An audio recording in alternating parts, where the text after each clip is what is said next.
pues no pudimos celebrar el día del seminario en la fiesta que es habitual, la fiesta de San José, y hoy, el día de la Inmaculada, sin salir del hogar de Nazaret, celebramos también el día del seminario. Es un día para recordarnos que tenemos que dar gracias a Dios por los seminaristas, por los sacerdotes que tenemos, especialmente también por los formadores, profesores que van preparando a los seminaristas para que un día puedan ser ordenados. Vamos a pedir también por las vocaciones al ministerio sacerdotal y a la vida consagrada, pidiendo con perseverancia, porque son un regalo de Dios. Nosotros no las merecemos, pero Él nos las regala. Y también disponiéndonos a hacer de cauces para que a algunos adolescentes, jóvenes, adultos, les pueda llegar la llamada de Dios a través de nosotros, porque Dios se sirve de instrumentos humanos para hacer llegar su llamada y su vocación a las personas que Él tiene elegidas desde toda la eternidad para ser guías de la comunidad cristiana.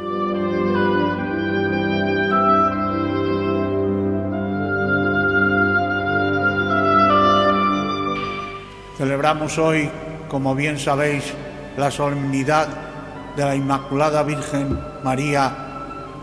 Dios ha hecho a María verdaderamente toda hermosa.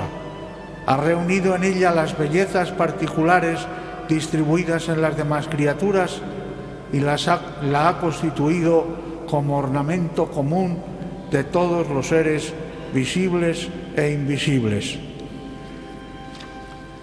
Por eso hoy, contemplando la belleza de María, tenemos que animarnos a nosotros también situarnos en ese plano de la belleza moral, de dejar que el Señor vaya haciendo en nosotros la labor que tiene que hacer para ir transformándonos en hijos suyos, y en la medida en que lo seamos tendremos una belleza que atrae y que multiplica el que la gente se acerque al Señor y se acerque a su Madre, la toda hermosa María, nuestra Madre Inmaculada.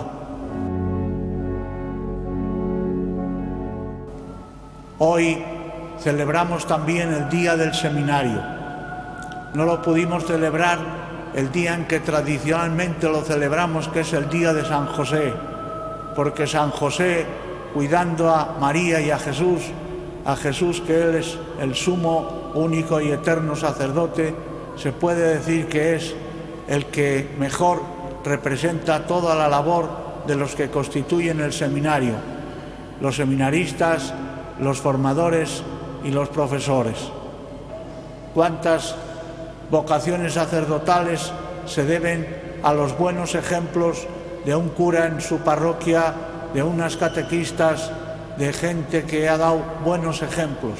Pues que también nos dispongamos a suscitar vocaciones con nuestros buenos ejemplos y con nuestras preguntas, algunas veces para decir a alguien que veamos que puede tener indicios de vocación: ¿has pensado alguna vez en ser sacerdote?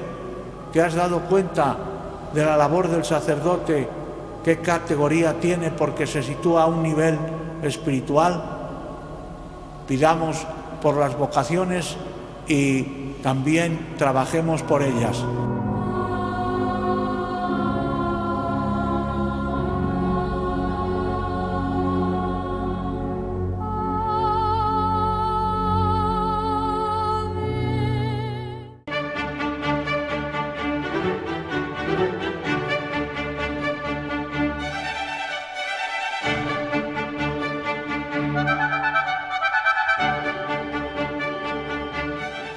Bienvenidos una vez más al programa Caminando, un espacio sociorreligioso de la cadena de televisión Popular TV Cantabria.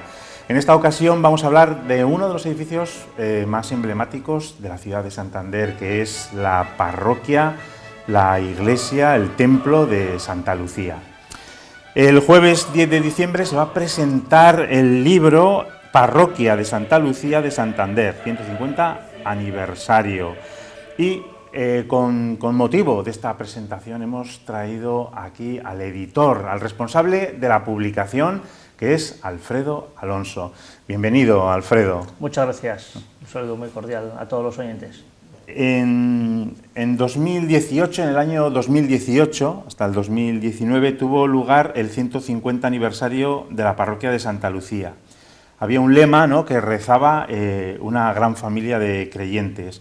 Fue un año, bueno, repleto de actos culturales, religiosos y sociales, ¿no? Efectivamente, en 2018 se cumplía, el 24 de junio, se cumplía el 150 aniversario de la consagración del nuevo templo de la parroquia de Santa Lucía, el que está ubicado en la plaza de Cañadío, tan popular en la ciudad de Santander. Pero no es la creación de la parroquia ya viene de mucho más atrás. En el contenido del libro pues podemos ojear, en una de las ponencias se habló sobre ello, y fue realmente un aniversario plagado de actos y de actos culturales y también de salida. También la parroquia manifestó esa salida entre sus parroquianos, claro que sí. Claro, es un salir, ¿no? Una iglesia en salida, efectivamente, ¿no? Sí. La parroquia, cuando con júbilo, pues por contarte por qué soy responsable de esta publicación, don José Olano, que es párroco de Santa Lucía, sí, pues unos años antes me pidió que me encargara de la coordinación de los actos conmemorativos. 150 años ya es una fecha importante. Entonces, sí, en este horizonte de Iglesia en salida, pues no podíamos menos que manifestar de manera lo que es Santa Lucía, que es un poliedro de facetas a nivel asistencial, de fe, apostólicas, culturales, musicales. Bueno, es un sinfín. Bueno, como decías, y puedes enseñar un poco el libro para que se vea, que eres el editor, ¿no?, el responsable no solo, claro, de esos 150 aniversario, sino de la publicación del libro. Para mí una cosa que me ha llamado la atención, y por eso hemos empezado hablando de esa comunidad, de esa familia de creyentes, es que hay dos intervenciones que hablan de esto, de la presentación de Monseñor Manuel Sánchez Monje, hablando de esa parroquia misionera, de esa parroquia abierta, ¿no?, en salida, como comentas, y luego pues una aportación del cardenal Carlos Osoro hablando de la Evangelii Gaudium. Sí, efectivamente, el libro comienza y termina con nuestro obispo, porque ahí tiene el prólogo de don Manuel, pero también contiene las dos homilías de los actos centrales de las dos misas principales conmemorativas que se celebraron. Una, la del 4 de junio, que presidió don Manuel Herrero, obispo de Palencia, nuestro querido vicario general, y desde aquí le enviamos un saludo muy, muy fraterno, y también la homilía de don Manuel del día de Santa Lucía, que concluyó, por así decir, los actos de este 150 aniversario. Pues bien, en el prólogo, que se titula así, Iglesia en salida, Iglesia misionera, pues en el fondo nuestro obispo, nuestro pastor, lo que está haciendo, nos está invitando a descubrir o a indicar cuál es la vocación de la parroquia, a lo que la Iglesia nos está llamando ahora, que es a salir, a estar en comunidad, a estar en las calles. El templo es el lugar de celebración, es el lugar donde nos encontramos en torno al altar, nos nutrimos de la Eucaristía, llenamos el espíritu, pero luego salimos, cada uno de nosotros somos ladrillos vivos de una parroquia. La parroquia no solamente es el templo físico, que se erige con gran belleza, sin duda, y por eso se hacen bellos y se hacen tan buenos retablos y tan buenas tallas, pero eso es, en el fondo, es un espejo de lo que debe ir por dentro de nuestro espíritu. Nosotros somos ladrillos de esa parroquia y somos salimos de ahí. Efectivamente, como están los ladrillos, los fieles también somos parte. Por eso me gustaban estas aportaciones de don Carlos Osoro y don Manuel Sánchez Monje. Pero también hay aspectos, por ejemplo, que recoge el libro, y me ha fascinado la historia, porque yo creo que no todo el mundo sabe que Santa Lucía no comenzó, en su ubicación actual no era la que en un principio tenía. Efectivamente, sí. Ahí esto es vamos, por organizar el libro, se recoge, es la publicación del ciclo, se organizó un ciclo de conferencias, un ciclo de conciertos, como no, en Santa Lucía, uno de los templos de la música en Cantabria, con ese magnífico órgano que tiene, y también las misas, como decía. Pero la conferencia inaugural, por contestar a lo que me estás refiriendo, sí, se la pedimos a Francisco Gutiérrez, que es claro, el presidente del Centro de Estudios Montañeses. Pues bien, Paco, pues como cariñosamente le decimos, pues relató ese transcurrir, esa evolución de la parroquia. Podemos decir que la devoción a Santa Lucía en Santander tiene mucho recorrido de hace siglos, y encontramos distintas capillas, una capilla dedicada a Santa Lucía en el Sardinero, en la Magdalena. Entonces, ya desde ahí encontramos una devoción a Santa Lucía, pero esa parroquia, por así decir, se traslada a lo que es actualmente la calle Santa Lucía, donde está la plaza de Cañadío, pues subiendo un poquito más arriba, donde estaba antiguamente, ya está caído un colegio mayor, sí, de religiosas, pues enfrente estaba la parroquia de Santa Lucía, era una capita pequeñita, pero que atraía una gran devoción, con grandes romerías. Esto hay crónicas que así lo narran, así por lo menos.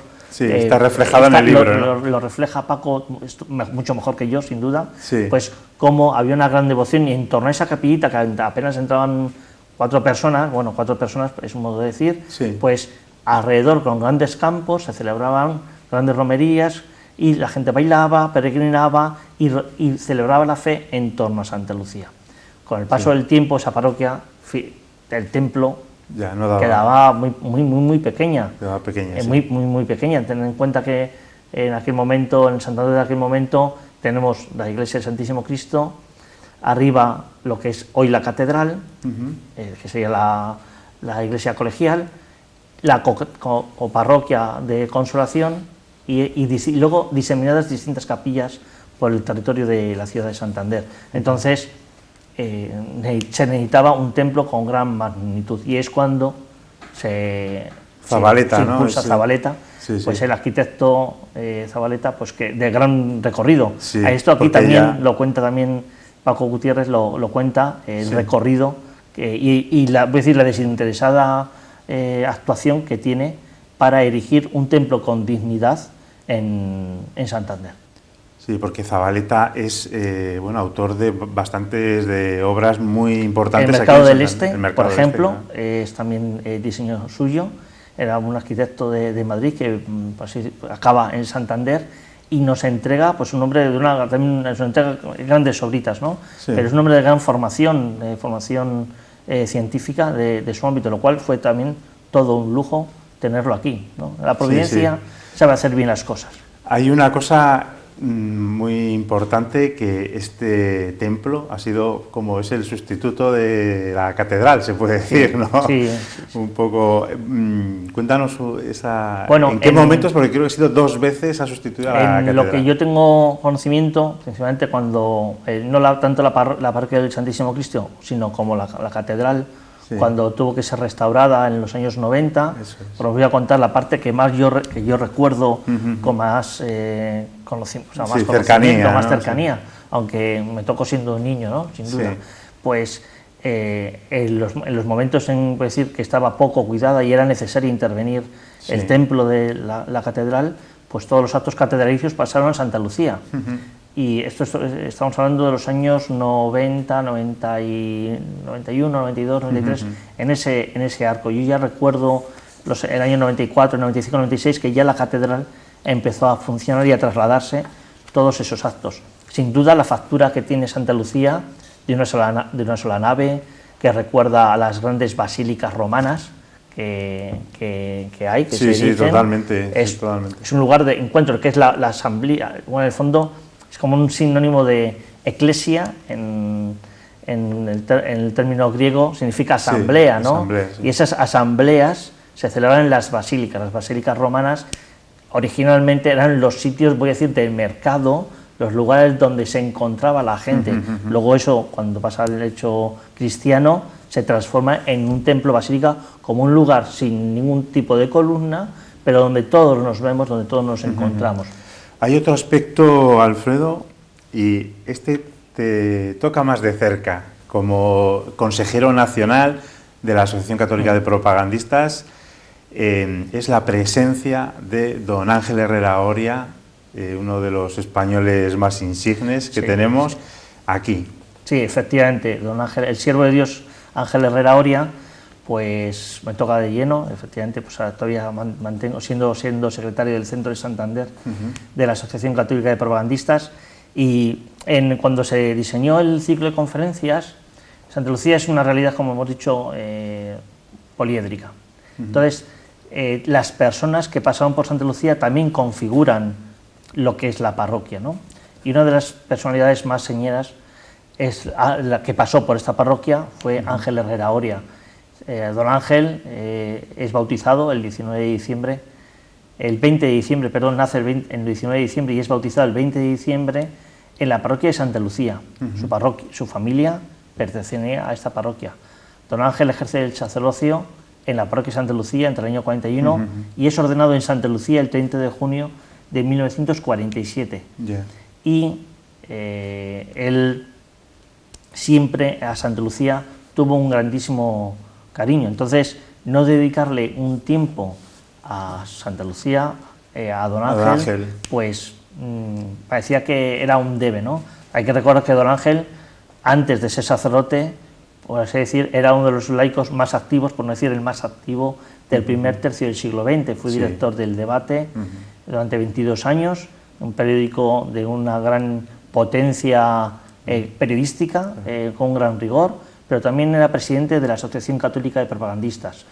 Desde esta asociación impulsó los principios de la doctrina social de la Iglesia en todos los ámbitos, en el ámbito empresarial, en el ámbito educativo, en el ámbito médico, por supuesto en el ámbito religioso, ¿no? Sin duda, eso era fundamental. Don Ángel está muy ligado a Santander y aquí se le encomendó a Luis Sánchez de Movillán que hablara la relación que tenía don Ángel, Santa Lucía y Santander. Pues podrán encontrar los tiempos en que don Ángel visitaba, era capellán de la prisión, el impulso de la Escuela Social Sacerdotal, que fue un lugar de paradigma para luego a futuro lo que fue la Escuela de Ciudadanía Cristiana ya en Madrid, ahí en el barrio Pesquero, donde han estado hasta hace bien poquito las mercedorias de la caridad.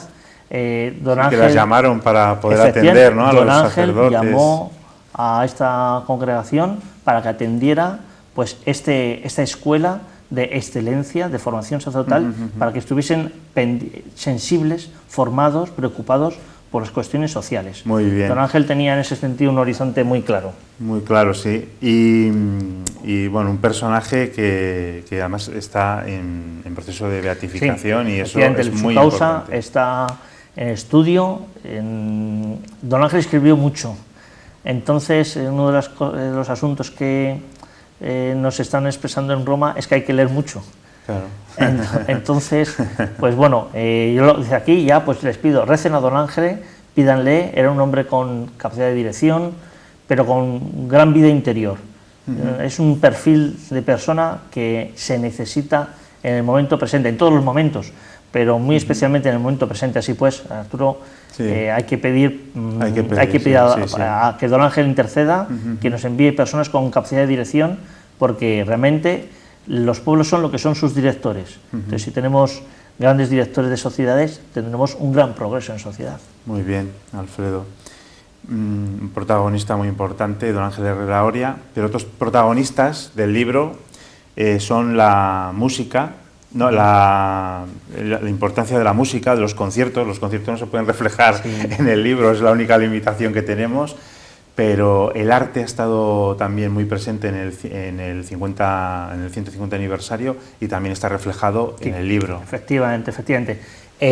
Para cubrir esta dimensión de lo que es la parroquia, como hemos dicho, es el templo, pero luego se expande por cualquier ámbito a través de todas las dimensiones que sus parroquianos emanan, ¿no? La Iglesia, como promotora de progreso, desarrolla todas las cualidades que cualquier persona puede desarrollar, y una de ellas el arte, la música, ¿no? Concretamente, para dedicarle este asunto se lo pedimos a Enrique Campuzano, que es el director del Museo Diocesano. Además es presidente de la Sociedad Española de Órgano. Entonces, pues, bueno, que sabe de lo que estamos hablando, ¿no? Entonces, él abordó incluso el impulso de los conciertos, por contacto de los conciertos, pues la Fundación Albéniz, los conciertos de piano y música, el Festival Internacional. Ya en vísperas de Santa Lucía, en diciembre de 2017, ya arrancamos con un concierto de órgano, hubo maratones de órgano, distintos encuentros con solistas. En el fondo, Santa Lucía no se concibe sin la música, que se celebró in situ allí, reunieron a muchísima gente y hubo también momentos de encuentro, de coloquio entre músicos que se acercaron para estrechar lazos, que eso también es muy importante. Muy interesante, Alfredo. Bueno, y ya el tiempo se nos está echando encima, pero no quería dejar esta entrevista sin que nos hablases de un aspecto muy importante, muy crucial, que es la figura de Santa Lucía, la filosofía, teología, una ponencia que también está ahí reflejada y que yo creo que merece la pena leer. Sí, en el fondo este aspecto se lo encargamos a Víctor Rivas. Víctor Rivas es filósofo, es doctor en Derecho, es un hombre con una sensibilidad especial y que es de todas las ponencias la que más invita a la reflexión, a la interioridad. No os voy a contar, les pido que ustedes mismos lo comprueben tras la lectura, pero efectivamente él va argumentando, va concluyendo y va llevando el espíritu para llegar a esas mismas conclusiones, para reconocer en Santa Lucía ese camino de la luz sin ver, ¿no? De la luz sin ver, es decir, cómo darse cuenta dónde está el Señor de la luz, aunque no lo podamos ver. En el fondo esto es muy de la fe. La fe es creer lo que uno no ve. Entonces, lo sensible a veces nos puede engañar. Lo intelectivo, lo conclusivo, lo que te llevamos en el corazón realmente tiene más realidad a veces que lo aparente. Además que es una ponencia, a mí me parece muy interesante en estos momentos actuales que le damos tanta importancia a Internet, al YouTube, al mundo multimedia, y esto es una reflexión que va mucho más allá. A mí me parece una ponencia muy interesante que está en este libro. Esto es San Agustín, por apuntarlo, dice, tuve que entrar en mí para encontrarle a él.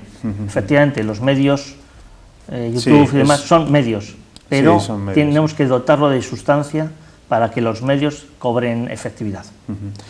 El libro también habla de Don Sisto Córdoba y Oña, un párroco muy especial de Santa Lucía.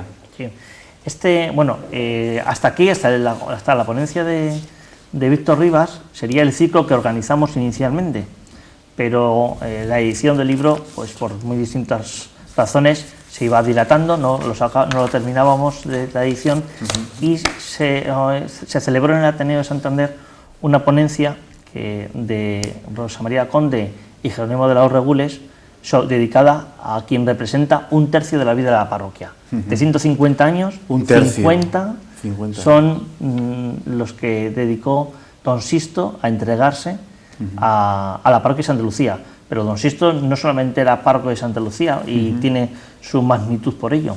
Don Sisto también, por decir, traspasa el ámbito de lo religioso, del ámbito de la fe, como su función, su servicio como párroco, sino también a su investigación en lo etnográfico, en lo cultural, en su investigación en lo que ha pasado a uno de los cimientos de nuestra música, voy a decir, regional de Cantabria, que es el cancionero popular, ¿no? Son 4 tomos en el que él iba recogiendo pues las canciones tradicionales que sin su labor hoy muy posiblemente se hubiesen perdido.